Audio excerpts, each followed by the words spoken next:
我们在画之前，还是来给大家讲一下这个用色，还有这个大概的一个构图。首先还是给大家分解一下，倒一点墨。好，今天我们还是用这个4尺4开的纸画这个紫藤，4尺4开。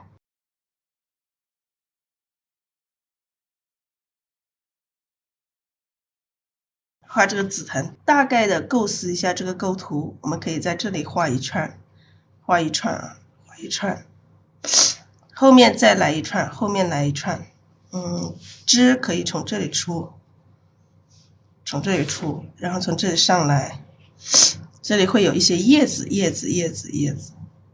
好，这个紫藤可以再往上，往上了之后，我们再从这里再垂下来一些。再垂下来一片，再垂下来一个紫藤，大概3串，这个紫藤。好的，这里会有一些小的细节，我们到时候临时再去加，再看着这个画面，看画面的情况再去加它。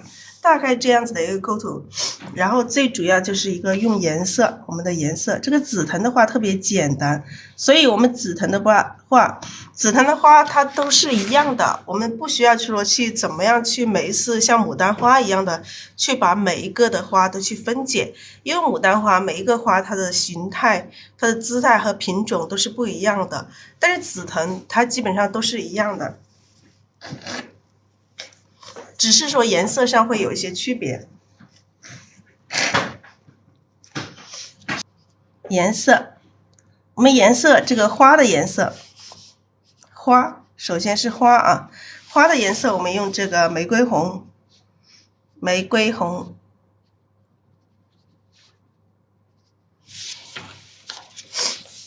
还有这个太青蓝。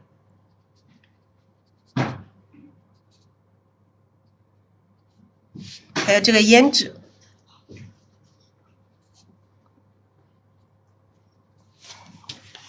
玫瑰红、太青蓝、胭脂，花就用这3种颜色啊。然后我们的叶子，嫩叶，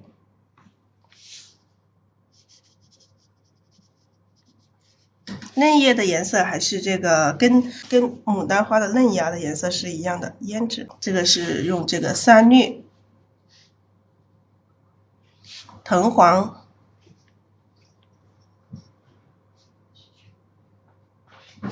朱标、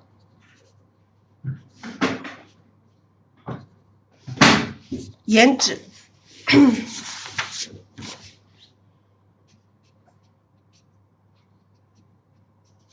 好，这个是嫩叶，老叶子呢？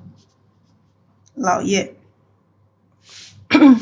的颜色还是用一样的哈，用这个，用花青加藤黄，或者是太青蓝加藤黄都可以。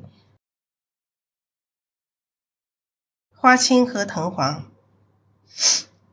花青加藤黄调和，然后在笔尖蘸墨，蘸这个浓墨。还有我们这个枝干，枝干直接用墨啊，然后可以加一点赭石，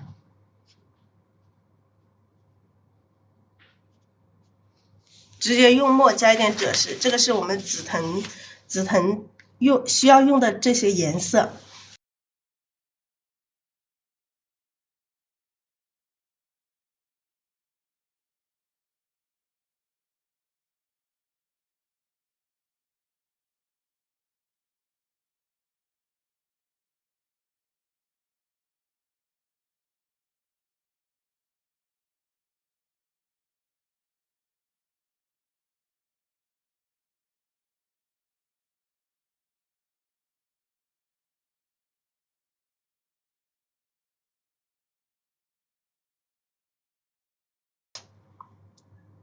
曙红加胭脂也是可以的，这个看自己个人的喜欢啊，没有这个一定的这个规定和要求，你们可以用曙红加胭脂啊，也是可以的。曙红加胭脂它就是紫色，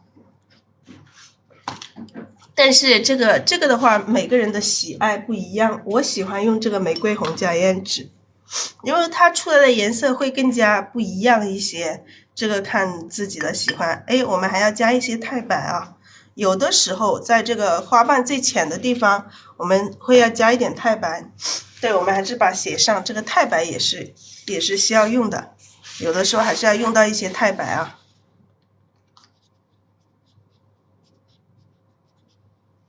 加上这个太白，有些地方是要用到这个太白的。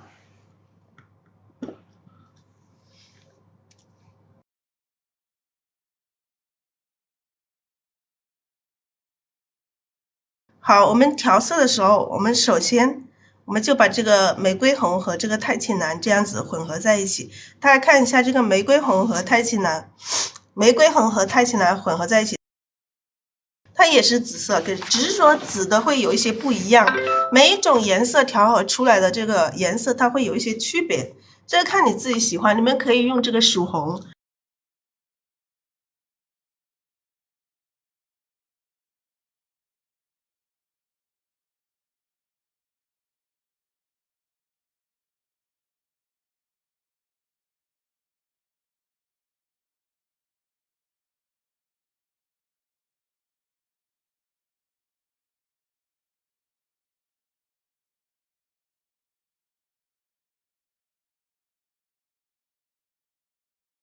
好，我们这个紫藤的花呢，它大概是呈这样的一个形状，它像葡萄一样是这样子一串啊，两边会有这种杆，然后这边两边是花啊，有花，两边是花。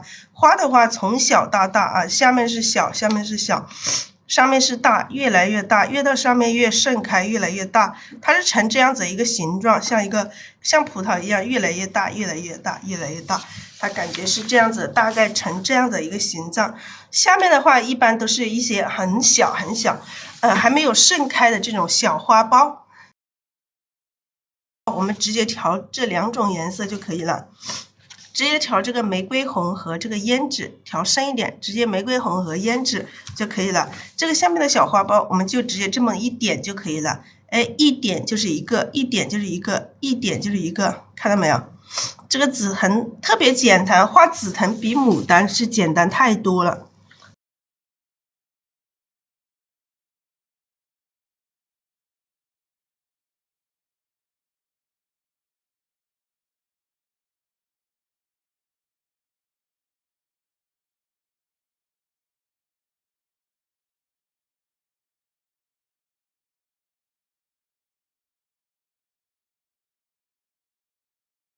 好，这个紫藤的话，这下面没有开的，就这么去点它就可以了。那如果再开一点点，我们就点大一点哈，点大一点可以开一点的时候，我们一个花瓣可以用2笔来，一个花瓣可以用2笔、3笔，像画这个叶子一样的2笔、3笔来组成一个花瓣啊。再大一点，再盛开一点，我们可以4笔来组成一个花瓣。可以在花瓣开到上面的时候，我们可以加一点太青蓝。好了，这个盛开的花瓣，我们在中间的时候，我们还是往下画，一边中间一笔大，两边一边一笔小哈，还是往下画。但是像画这个叶子一样，中间一笔大，两边各一边一笔小。当然我们在画到这个藤的这个上面的时候，让它长到这个上面的时候，那就更加大。我们如果画到这个紫藤上面的时候，我们就要加一点点太白，然后再调一点这个玫瑰红，调一点这个太青蓝，笔尖沾一点点胭脂。我们画上面的时候，我们就朝上了，就已经盛开了，已经这些花瓣都朝上了。还是一样，我们要有这个花瓣要有大有小，有这个变化，有大有小有变化。我们这个花瓣它可以这比较圆的，也有比较长一点的，比较圆一点，各种形态、各种姿态的花瓣，这样子往上点的时候也是一样哈，中间要有一笔大，两边要一边一笔小，像这样子，这些花瓣都是这样子往上点的，各种各样的姿态的花瓣，你有大的有小的，这样子的花瓣往上点。好。好，紫藤花它是比较简单，最主要是你把颜色调好，然后把它这个组织好。好了，我们就开始画这个作品了。